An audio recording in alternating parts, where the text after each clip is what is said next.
Hey, you want to see something really scary? What's your favorite scary movie? I'm gonna scare the hell out of you. What was living behind that boy's eyes was purely and simply evil. They're coming to get you, Barbara. When there's no more room in hell, the dead will walk here. What's blood for, if not for shedding? Welcome to Fright Night. Welcome back to JumpScare. I'm Betty D. Dudley. And I'm Chad. This episode we're discussing 1995's Haunted. A man whose only belief psychic phenomenon, does it exist, is in the science of reason. Your book denies its existence. There are no ghosts. Has been invited. They will want you to come and investigate. To a house of mystery. Nanny is convinced that Mother comes back here every night. There are spirits in this house. Do you think she's imagining everything? Don't you? To explain how illusions You're awfully brave. can seem to be real. You feel you don't know how to explain anything, do you? I wonder how I could have gone so long without you. To accept that the dead You mean to tell me that you see nothing? can come back to life. You're my salvation. I beg you. I don't trust anyone or anything in this house. Once you've seen through his eyes, you will believe. Haunted. Die for me, David. This is based on the novel by James Herbert.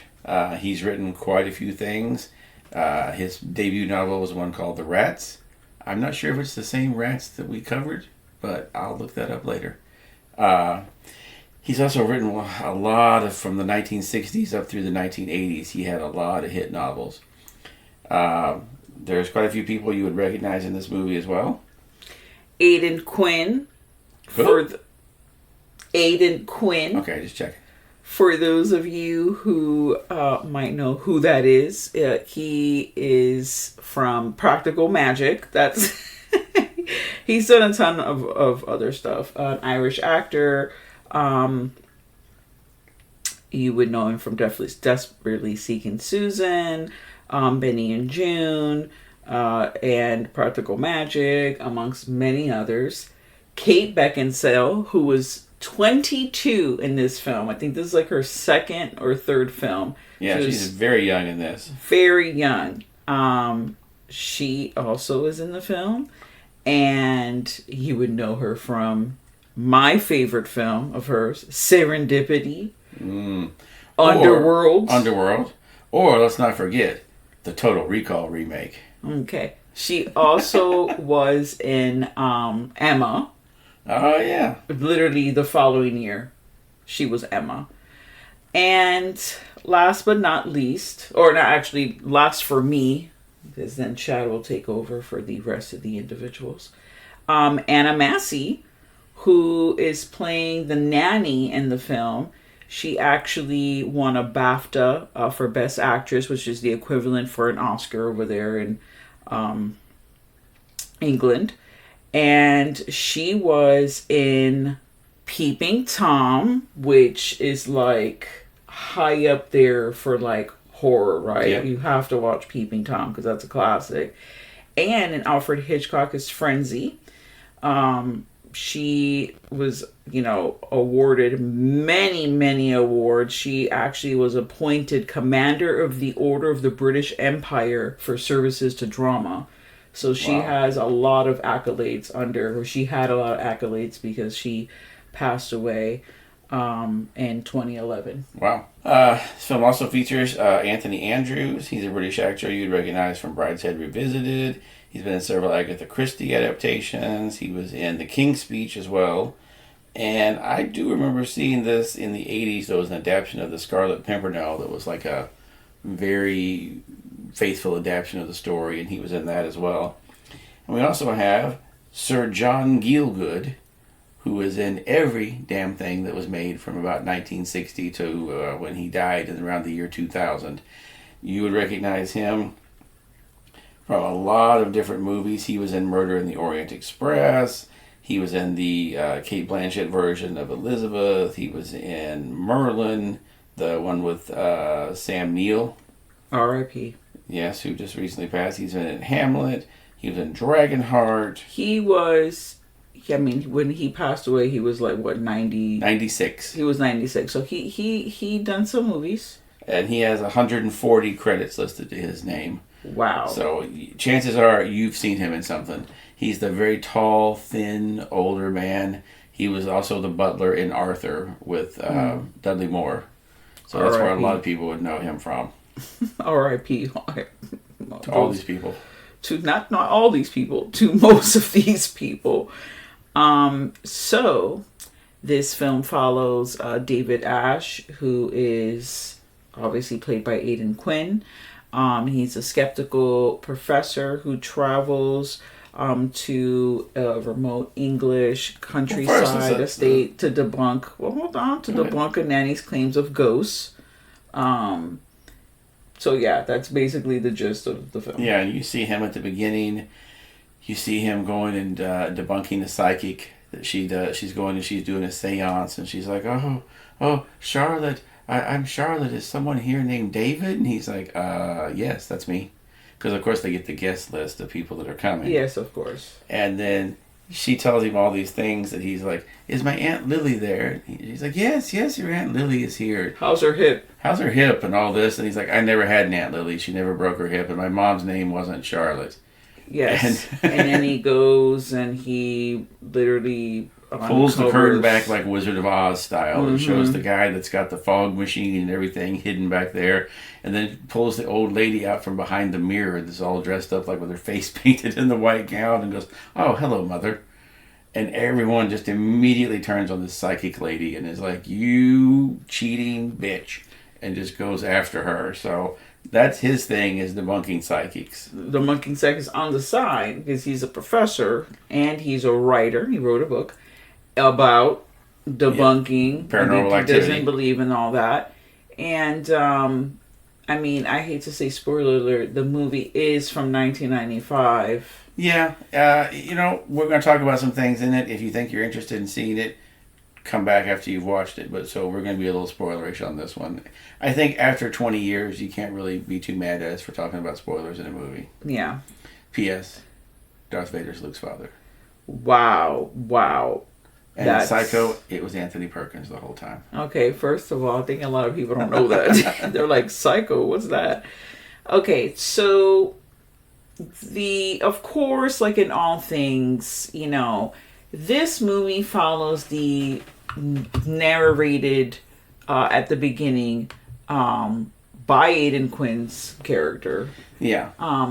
And it's the storytelling narration, which I love, which you see in The Lady in White and so many movies of its time, like, do this whole narration thing, which right off the bat for me, I'm like, okay, this is going to be good. And he has a twin sister, they're kids, there's an accident, the sister perishes. She drowns in a mysterious lake that I'm like, this is the deepest little pond or little stream on a property I've ever seen in my life. Like, it looks like you could just walk across it without any problems. But when she falls in, it's like fucking 15 feet deep. I want to preface, there are a lot of crazy fucking things about this movie. So we're gonna try to keep it moving along per crazy thing. So that was the first crazy thing. You're like, okay. That was weird. Did not expect her to like disappear into the weeds on that one, yeah.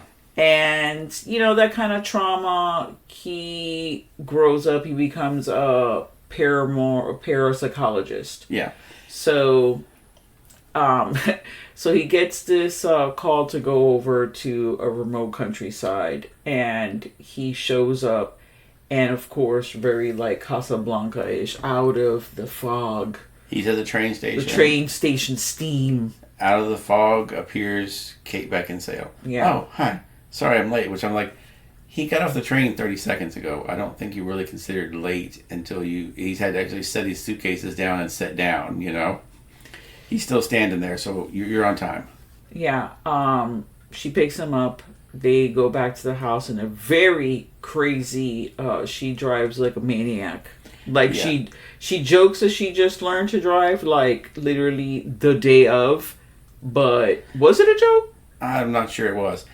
She's got like the old time like 1928 car, you know? Yeah. It's like a 2-seater, maybe somebody in the back, but it's mostly for luggage. And she's just driving that thing like a psycho. It looks like it's going to fly off the road and kill him at any moment. Yeah, it's not good times. Beautiful car, bro. Beautiful car.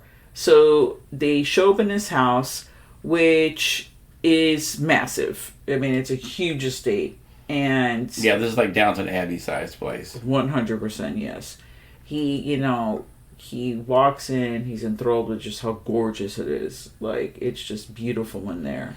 And one of the first things he notices is there are a lot of nude pictures of Kate Beckinsale on the wall, like paintings. He's like, oh, as you know, like people like to do, to this day, people still keep, those topless pictures of themselves around on the house. And then he walks into a room, and there's a guy in there just painting more topless photos of Kate Beckinsale. And that's her brother. And that's going to be Crazy Things number 2 and 3 for this movie. Like, first of all, who just hangs up topless pictures of themselves around the house? You don't know right off the bat it's the brother. I mean, you kind of lead in when she, obviously, like, and it just takes one line, like, oh, my brothers are, so crazy and wild or whatever. Or my brothers are, never let me out of their sight. Whatever she says. And it's like, oh, because I thought, oh, maybe this is her husband. I mean... Yeah. If it's her husband painting nude photos of her, or nude paintings of her, okay, that's it's okay. I mean, it's way better than a damn brother. Yeah, if your husband's taking nude photos of you, fine. Hanging them up in the living room is a little odd, but okay. Nude paintings. Yeah, nude paint. I'm just saying if he's taking pictures, paintings, whatever the husband's doing. Not a picture. That'd be kind of weird. Imagine you walk into someone's living room and they just have like pictures like blown up like freaking. Remember Parks and Rec when they had the giant portrait of the guy and the old guy that owned the chocolate factory and they were just nude? Yeah, that's what it would be like. That would be weird. So so then you're like, oh, okay. Now Aidan Quinn, this is where so he used to live when he was a kid in England, but then obviously the terrible thing happened. So then they left England and went to America. I will say that I feel like they did that on purpose because someone that like grew up, mind you, he's no more than like 11, just gonna throw that age out there, at the beginning of the movie. Yeah. That grows up like British, British people, they're reserved, they're, you know how the British people are. They're not gonna say anything like, oh, that's very improper. Exactly. So...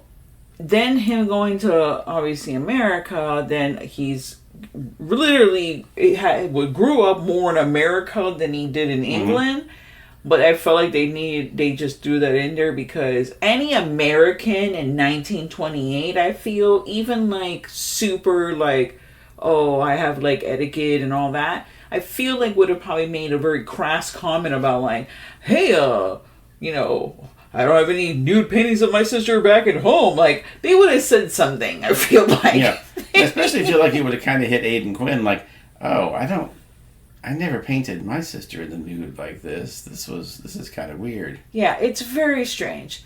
I will say that the other thing about this, we never see Aidan Quinn eat. Mind you, I may be wrong, but I don't remember. He never ate during the whole... He never ate throughout the whole movie. And before, y'all think, well, maybe this is like one of those where it's like a day in the life. No, this is like several days. This was like 4 days of this person's life. He didn't eat food. He didn't eat any food. They mentioned that they're going out for dinner, the sister and the two brothers. They're going out for dinner, and that the nanny can fix him some dinner. She's a very good cook. But we don't actually see her fix him anything, and I thought, it's not like he can just pop over even to back then to like a restaurant or, the little town probably has a restaurant he could go to. Yeah. But they're way out in the middle of nowhere, and they took the car. Mm-hmm. So where is he going? How is he eating? But let's also mention the fact that, he meets the nanny. She's Nanny Webb, and she's very upset. She's like, do you see the ghosts? Do you see the ghosts? And he's like, no, I don't see the ghosts. And then he goes outside to look around, and there comes Kate Beckinsale. She comes and talks to him, and then she just strips off completely naked, goes under her dress, no bra, no underwear. She just throws that off and dives off into the lake to take a swim. And then 2 seconds later, here comes a just random dude, literally scared almost threw Aidan Quinn in the damn lake, and also strips his clothes off, and it's her brother. And he just brother number 2. He just dives in the lake, and you're like, oh, okay, that's what's going on here. And again, Aidan Quinn is just like, all right, well, I guess they're a very close family that just swims naked together and paints portraits together. Now, the older brother, who's the painter, he does make a comment that, that they're all crazy. And they are. They're a crazy family. Obviously, they're obviously crazy. Now, the rest of the film is spent with, the whole thing is Aidan's trying to find, are there ghosts? He's trying to, prove to Nanny. He constantly is telling the nanny, like, there are no ghosts. There are no ghosts. There are no ghosts. The second time that she said, don't you see them? Don't you see them? I was like, oh, the sister and the brothers are ghosts. Yeah, so, well, now that you just fucking threw that, I was trying to hold that until a little later, but now that you just threw that into the mix. So, yes, the sister and brother, now, I will say this came out before The Sixth Sense. This also, and obviously this novel came out like in the 80s. Yeah, it came out in 1988. So, you have the novel coming out, came out in 88, then you have this movie come out in 95. Sixth Sense came out later on. It was 99, and then the others, which I feel took a lot of inspiration from this. Yes, came out in like 2000, in the 2000s, early 2000s. Yeah. So this movie was the first to kind of pull the trick of, oh, they were dead the whole time. Yeah. Now you think, okay, well, they're dead the whole time, like whatever. Now riddle me this. Yes. If they're dead the whole time, how that bitch drew? How did she drive? How did she drive? I can't even get the words out correctly because it's just so baffling. So these are obviously the kind of ghosts that can affect things because also he had sex with Kate Beckinsale's character. Well, damn, you went just right to the sex. I was going to lead up to the sex.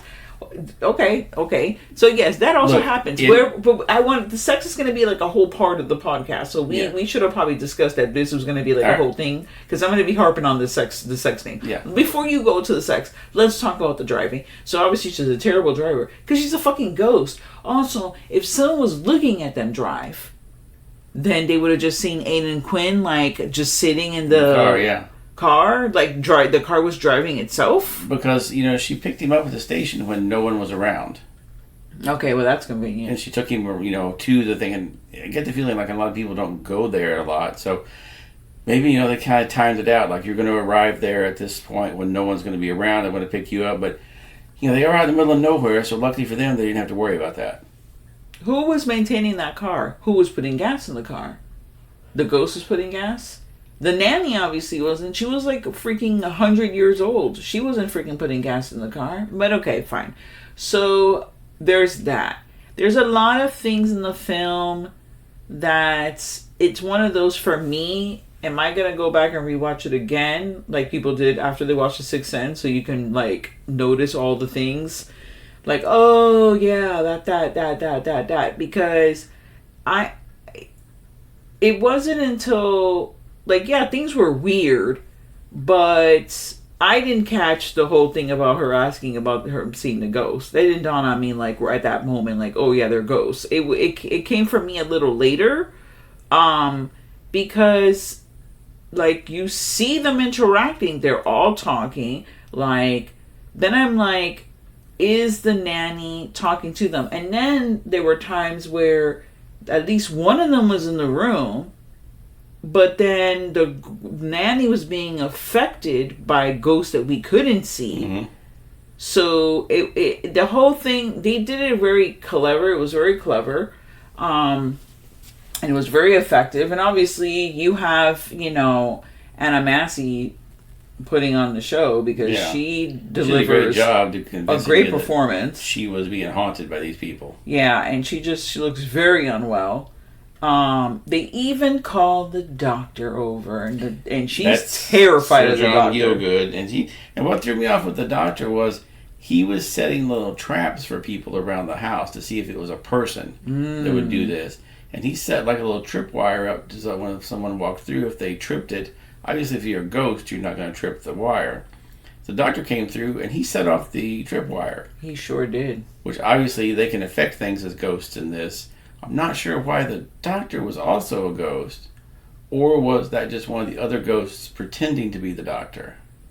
No, I think the ghost was a doctor. The ghost obviously was a doctor, but I think it was really him. Because what it seemed like... Okay, next spoiler... the ghosts are fucking evil. Yeah, they are mad evil. They're super evil, forget about them being ghosts. Them being evil, that was the oh shit moment for me. It was like, okay, they're ghosts.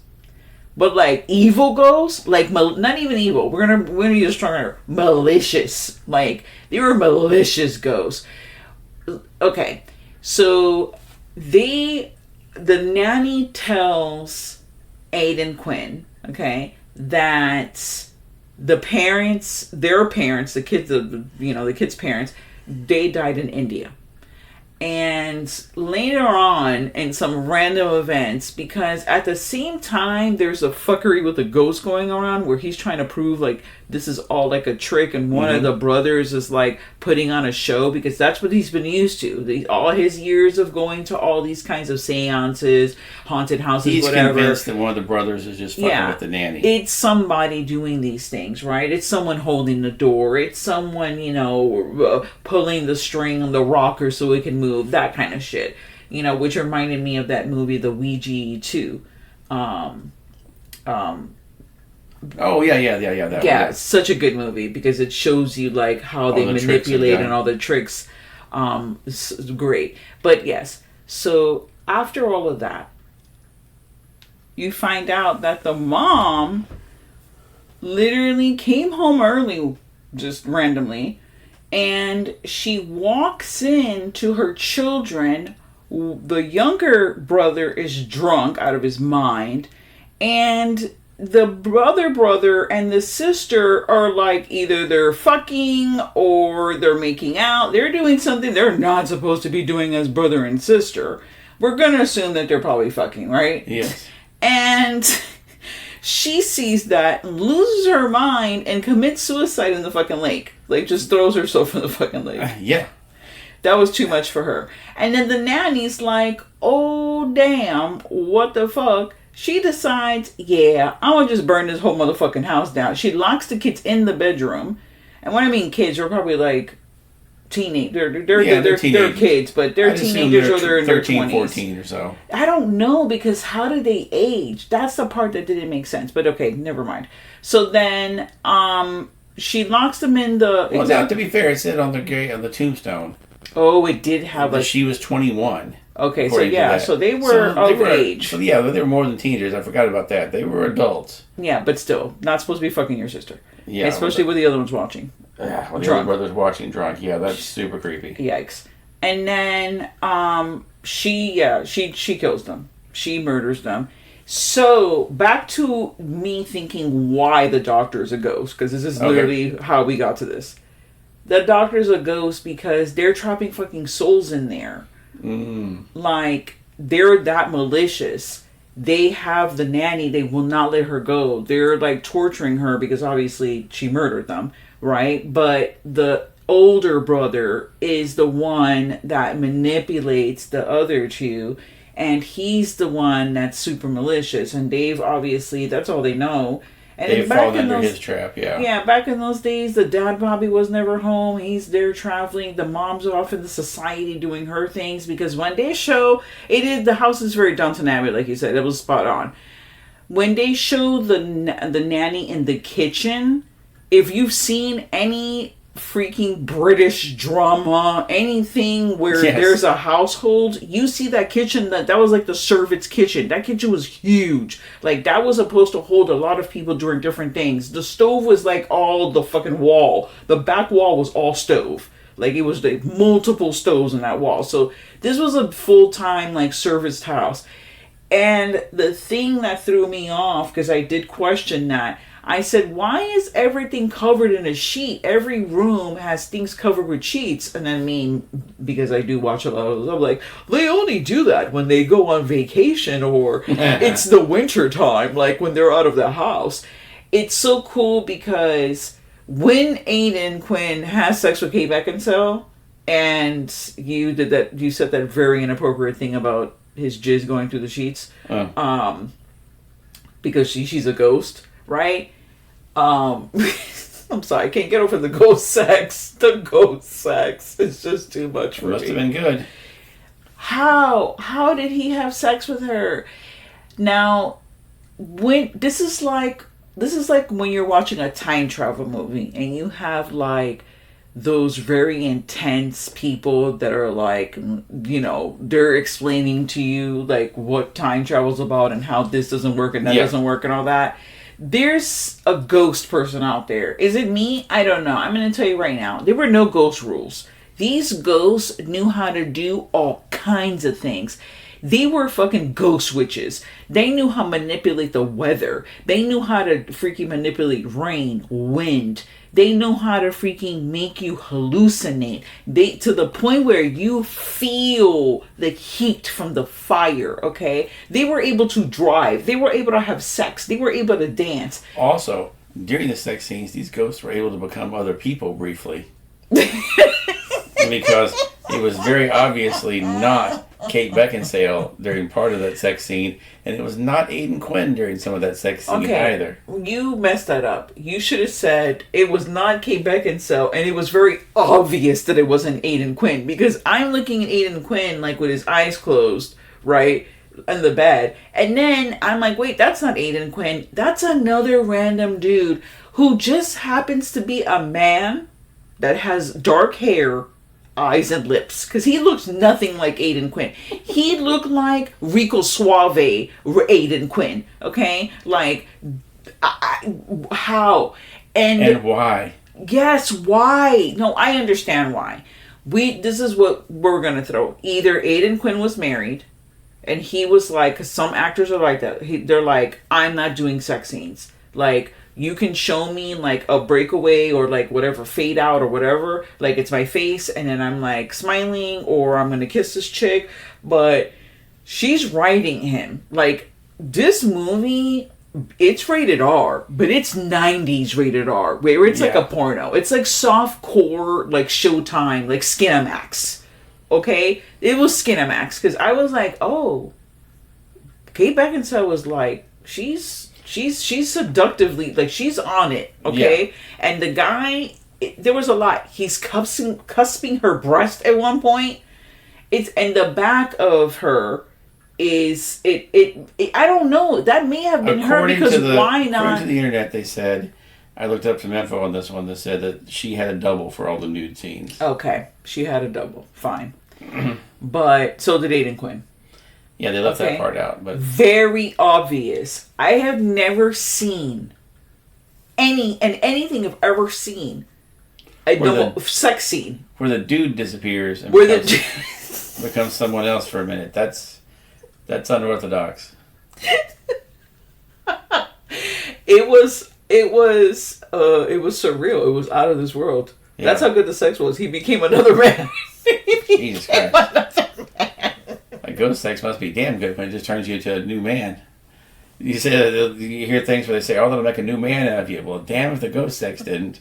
It made a new man right out of you. He got entity'd.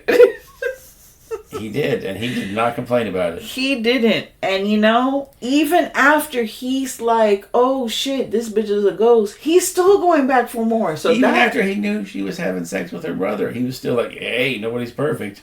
Yeah, because he does. There is a very disturbing scene. Because you know what? You kind of get the feel like, okay, something's not right between the brother and the sister, right? Besides the painting. Besides the nude paintings. And the nude swimming. And the nude swimming. And you're like, okay. The brother has like jealous killer eyes, you know? Yeah. It's not good. The other brother is barely in the movie. He's just goofy. Puffing around. He's Goofy McGooferson. Oh, I forgot to mention that while they're having this body-changing sex, the brother is just standing in the corner watching them, like giving them the evil hate eyes, like maybe holding a glass of bourbon while he's watching them do this. And I'm like, oh, God, that's creepy. Yeah, that's the other creepy thing. He's like getting off watching his sister have sex with a dude. It's like, but then he's like angry about it. It's real fucked up. The whole thing is fucked up. Some very strange scenes. But yeah, so yeah, even after he knows that she's been having sex with her brother and knows that she's a ghost, he's still like, you know. Because I don't know. The sister, this is what we forgot to mention. His sister reappears. She's in, like, right after you see her, like, die, whatever, then he grows up and he's blah, blah, blah. Once he gets to his house, he sees her a lot. And she's doing all kinds of things. She's, like, leaving trails, breadcrumbs here, making fucking... She's literally showing him, like, different things, you know, like... To try and warn him. Yeah, try to warn him, like, hey, it's not right here. These are ghosts, and they cray, like, hello. Like, they're pervert, evil, malevolent ghosts. They're having sex with each other, and they're related. Yeah, even when a ghost, it's not cool. Yep. Poor ghost child has to see these horrible things. He stumbles upon the brother painting her, and she's booty ass naked, okay, on top of a chair, and he goes to like readjust her chin, and you're like, okay, well, that's weird. And then they kiss each other in the lips, and it's like, oh, and they don't show any more than that, but it was not cool. It was not cool. That's not how you kiss your brother. No, it was not. It was just so wrong. So yeah, malicious ghosts, sex ghosts, car driving ghosts. Kate Beckinsale, she did a lot of things in this film. This is why she went off to the next year. She was like, you know what? I'm gonna go back to the period drama. I'm gonna be Emma. Yep. I need to de-ghost myself because this was a lot. I filmed in the same location as though they used to reuse a lot of those houses over in England. I wonder if she's ever been like, hey, I filmed a haunted. My question I want to ask Kate Beckinsale, if she's ever one of these things, is did you get to keep any of the paintings from the movie Haunted? Like, does she have one of these paintings of her just with her boobs out, just in the house somewhere? Like, oh, someone was going to have it. It wasn't going to be just a random guy. Yeah, because what people may or may not know, depending on who's listening to this podcast or audience, for those of you that are like, oh, this movie's from the 1900s, y'all, these were actual paintings. There's no CGI. There's no AI. There's no bullshit, whatever. This is someone they commissioned to paint Kate Beckinsale in several paintings and drawings. This was an artist that came in to do these renderings. This is real. Someone spent time doing it. So she sat for them, or they took a picture of her and then they painted from the picture. But nevertheless, this was a real physical thing that she could have taken. Yeah. I definitely would have taken that. You're a prime girl. These are 22-year-old titties. The titties are never going to look the same after this. You're owning 22-year-old titties once for a whole year. The next year, 23-year-old titties. Actors that have kept the things. What was her name from Friday Night? She kept the fake chest they made for her and sold it off. Yeah, Amanda Bierce. Yeah, she kept the fake chest they made for her, and she eventually sold it. Then Friday the 13th, the Jason Goes to Hell one, where he chops the girl in half. Mm-hmm. The effects guy, kept that, and they said made an end table with the two halves of the woman that was cut in half with her, where she was naked. That's fucking He made weird. Like a glass table out of it, and they had these stereos sitting on it. No, that is very strange. It's a special effects guy, It is. I remember, I don't know when, but somebody bought that Drew Barrymore, it's not a mannequin, the Drew Barrymore, body thing from Scream, Drew Barrymore's dummy. Someone bought that. Someone has that in their house. Is it hanging from a ceiling? Is she sitting on a couch? What are they doing with that? That's weird. Yeah. Real weird. Because it's a whole thing. This is fucking weird. But yes. Look, at one point they made a life-size doll of Macaulay Culkin that was available at Toys R Us. That is very strange. Yeah, and why anybody needed that in their life, I don't know, but it was super creepy. Yeah, no, I wish I did not know that, because I'm never going to forget that. And can you imagine just getting a bunch of those and just putting them around people's houses? Now, I go to a lot of estate / like thrift stores. What if I stumble upon that one day? I'm like, should I buy that? Yes, you should buy it. We should horrify people with it. You know what? I redo the scene where he's like in the bath, like when he's like, he does the whole scene. I redo that scene. With the doll. There we go. I just send it to him. I'd be like, bro, here you go, bro. Like, this is just wrong. I don't know why this exists, but it shouldn't exist. But this movie definitely exists. It is on Tubi, okay? Of course it's on Tubi. Yes, thank you, Tubi. We love you, Tubi. I don't know what we would do without you. You were the best. There's so many gems on there. It was put out on as a physical release by Shout Factory at some point. Because it does say on Tubi, presented by Scream Factory. So it was put out by them at some point. Thank you also, Shaw Factory, Scream Factory, for re-releasing this. Because it is a great movie. It's crazy to watch. I had seen this back in the 90s when it came out, when I worked at the video store. But it had been so long that I knew there was a twist to it, but I couldn't remember exactly what it was. I was thinking that at the end of it, only one of them was a ghost, but I couldn't remember because it's been over 30 years since I've seen it. This is I'm going to do double feature, okay? This one goes on to Angie. Angie B, this goes out to you, okay? Double feature. Lady in White and Haunted. Ooh, yeah, okay? That would be a good double feature. Because they're two inappropriate ghost stories. One is a pedo and the other one is incest. Yeah. And I'm not laughing because I find it funny. I'm laughing because that shit's crazy. It's just uncomfortable. Like, ooh, no. But they're two great films. They're classics. I love this. This is a great ghost story. Yeah. It feels very 70s ghost story to me, kind of. Like this is the kind of thing you would see. Like the, burnt offerings, that kind of stuff was out in the 70s. Be like, this is a piece of that. Changeling, things like that. That one that I love that I can't think of right now with Mia Farrow. We covered it, I believe. Oh, yeah, I forget the name of it. It's going to haunt me now that I love this movie so much. Oh, The Haunting of Julia. Yes, The Haunting of Julia.